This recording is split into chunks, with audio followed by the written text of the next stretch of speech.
Kilalang magigiting na Pilipino ang mga taga Cavite at noong unang panahon, nakipaglaban po sila sa mga dayuhang manlulupig.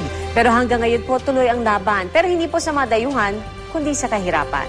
May pag-asa pa kaya silang natatanaw ngayong paparating ng eleksyon? Narito po ang biyaheng totoo ni Mark Zambrano.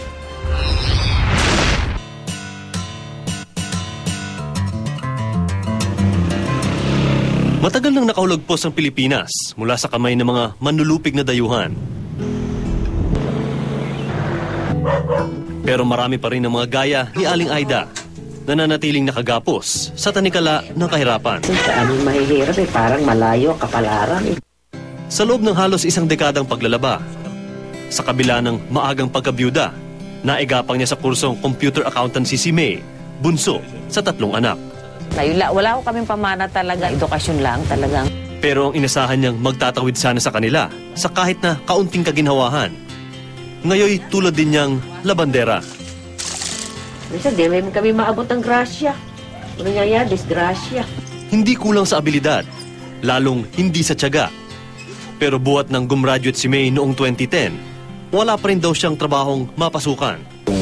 Kung bibigay ng Diyos sana regular employment. Regular po tagang alam niyo po na may dadating na sahod. Kasi pag self-employed, parang hindi mo alam kung paano yung kita.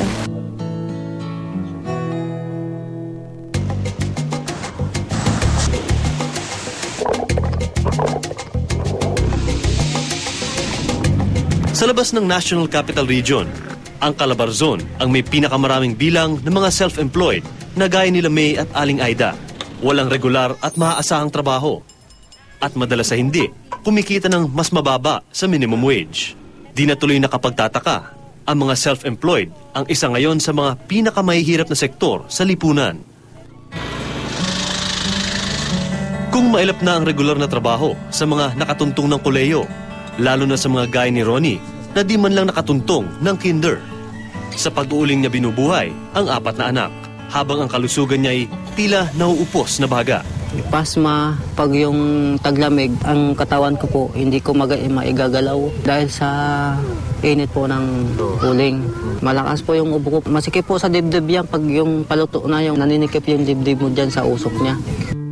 Ang seguridad at mga benepisyong maibibigay sana ng isang regular na trabaho, malaking bagay, lalo na sa mga gaya ni Ronnie. Muntik na po ako mamatay noon sa pag-uuling. Pag-uho ng uling ko hanggang dito po yung apoy. Nasunog pati buta ko, pati yung kuko ko ito. Tanggal po lang lahat pagkatanggal ng buta. Bukod sa di basta-basta matatanggal sa trabaho, may takbuhan din sila't kanilang mga pamilya kapag nagkasakit, nadisgrasya, namatay, nangangailangan ng pondo sa pabahay, o kapag nagretiro na sa trabaho. Pero 400 piso lang ang kinikita ni Ronnie kada buwan.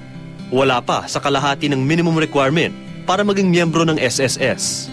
Tuloy sa pinakahuling tala, ang probinsya ng Cavite ang may pinakakaunting bilang ng mga self-employed member ng SSS sa buong bansa.